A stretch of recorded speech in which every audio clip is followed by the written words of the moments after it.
Hi, I'm Susan Keefe from Rhubarb Cod, and today I'm making Huevos Rancheros Brunch Burgers. Now these Huevos Rancheros Brunch Burgers are exactly what they sound like. All the flavors of a plate of Huevos Rancheros in a burger format. Good till there. Sorry, I just choked on my own spit. Okay. But perhaps you're not acquainted with Huevos Rancheros. Well, allow me to introduce you to your new favorite breakfast. Huevos Rancheros literally translates to ranch-style eggs, alluding to the dish's origins as a large-format mid-morning meal commonly served on farms in rural Mexico. The dish consists of charred or lightly fried tortillas topped with a fried egg and salsa, but that's just the dish in its barest form. Most plates of Huevos Rancheros come with the Mexican staples rice and refried beans. The salsa component could be a simmered tomato chili sauce or a fresh pico de gallo.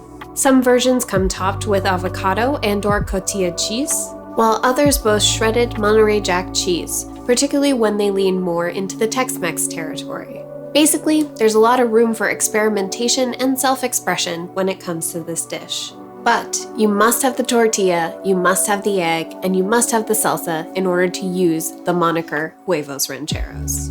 So in that spirit, let's talk about how you transform a breakfast plate into a burger. Although refried beans are not compulsory to Huevos Rancheros the plate, they are central to Huevos Rancheros the burger. The patty for this meatless burger is mostly comprised of refried beans. And because it's 75% beans, we're going to spend a fair amount of time making them as perfect as possible. And that starts by soaking a cup and a half of dried pinto beans in cold water. You're going to leave them to sit for 8 hours.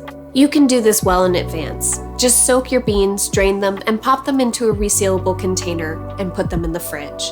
They'll be ready when you're ready. When you're ready to start making the beans, take one onion and cut it in half.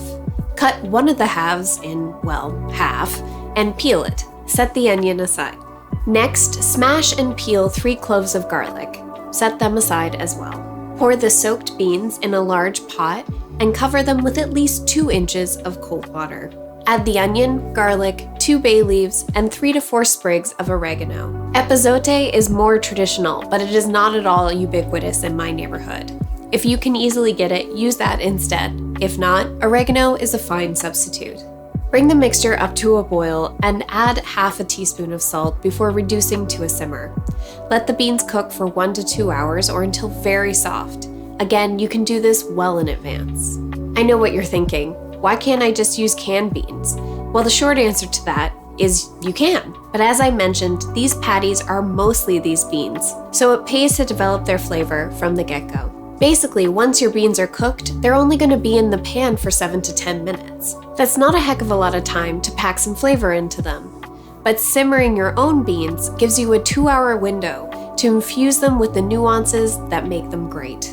Plus, most of the time you're putting into these beans is inactive, so you can vacuum, online shop, or get down with the art of macrame. I wrote this script. With our beans on their way, we're also going to cook some rice. I like to add rice to my veggie burgers for a little chew and texture, and since it's chew I'm after, I opted to use a blend of long grain rice and wild rice, half a cup's worth to be exact. Place the rice in a small saucepan and add a cup of water. Do it. Bring the mixture up to a boil before adding half a teaspoon of salt and reducing to a simmer. Cover and let cook for 15 minutes or until most of the water has been absorbed. Fluff the rice and set it aside. Once your beans are practically falling apart, drain them and reserve their cooking liquid. Remove the aromatics from your beans and discard. Give your beans a taste. If they need any salt, this is the time to add it. Remember that other half of an onion? We're going to give it a quick dice. Pour 2 tablespoons of olive oil into a large cast iron skillet over medium heat. Once the oil is shimmering, add the onion and a pinch of salt. Sauté until softened. Now add your beans and a teaspoon of ground cumin. Toss the beans to coat them in the cumin and oil. Next, add roughly half a cup of the reserved bean cooking liquid and mash the beans using a potato masher. At this point, you more or less have to feel things out. How smooth do you want your beans to be? I wanted my beans to be fairly smooth, but I wanted to preserve some of their chunkiness. I usually take an immersion blender to my beans when I plan on eating them solo, but for the purposes of a burger, I want some toothsomeness. If your beans get too thick while you're mashing them, feel free to add a little bit more of the bean cooking liquid, but don't add too much. You don't want your beans to get runny. I added about a cup total, but if you do take it too far, just simmer your beans for 5 minutes. They will thicken up again. Once your beans are where you want them, transfer them to a bowl and set them aside to cool. And that's how you make refried beans from scratch. Not bad, right? Pretty simple and blissfully inactive. But if you're not interested, you could just crack a couple of cans of refried beans and call it a day. Also a valid lifestyle choice. While the beans are cooling, we're going to make the salsa. I opted for a warm salsa simmered on the stove because it's quite frigid where I am. In the summer, I generally opt for a classic pico de gallo or some other fresh chilled salsa. But since it's January, I'm bringing my skillet into this. But before we take things to the stove, we have some chopping to take care of. And that starts with 2 shallots. Just slice them into half moons. Next, we have a couple cloves of garlic, mince them, and set them aside. Then we have a jalapeno, which we're going to quarter and slice. And finally, we have about 2 tablespoons of fresh cilantro that we're going to finely chop. Once everything is chopped, pour a tablespoon of olive oil into a skillet and place over medium heat. Once the oil is shimmering, add the shallots and a pinch of salt. When the shallots are just translucent, add the garlic and sauté for a minute more. Next, stir in a tablespoon of tomato paste. This will give the salsa a lovely sweetness. And then stir in a teaspoon of ground cumin before adding a cup and a half of passata or tomato puree. Bring the mixture up to a simmer and add the jalapeno. Simmer for 10 minutes before finishing with lime juice and fresh cilantro. Keep warm until ready to serve. By now your beans should be cool enough to work with. Add your rice to the same bowl as the beans. Next, add 2/3 of a cup of masa harina, 1 large egg, and 1 can of green chilies. Using clean hands, mix until a cohesive mixture forms. Divide the mixture into 8 even pieces and form those pieces into patties. Each patty should weigh about 100 grams.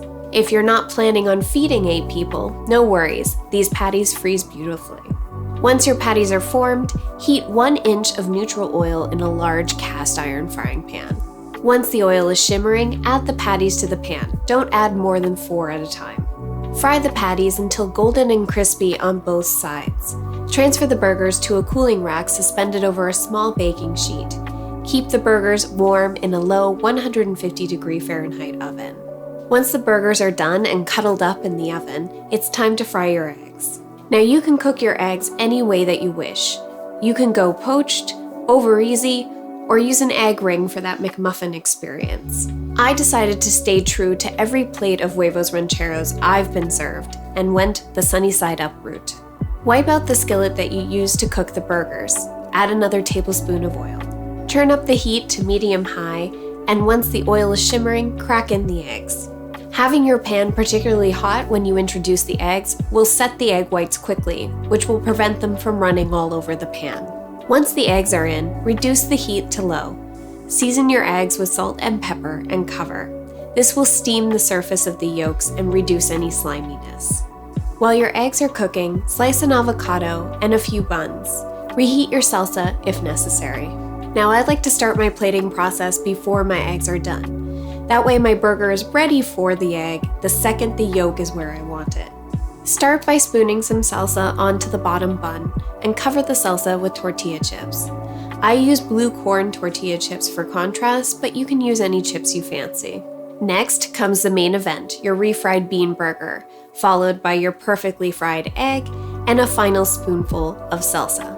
Finish your burger with avocado and a few jalapeno slices if you want a little extra kick. And that's it! Your Huevos Rancheros Brunch Burgers are complete. I hope you give this one a try, and if you do give it a go, let me know how it went in the comments below. And if you enjoyed this video, don't forget to like it and subscribe to this channel. I post a new recipe every week and a ton of goodies along the way. Thank you for cooking with me. I'll see you all next time.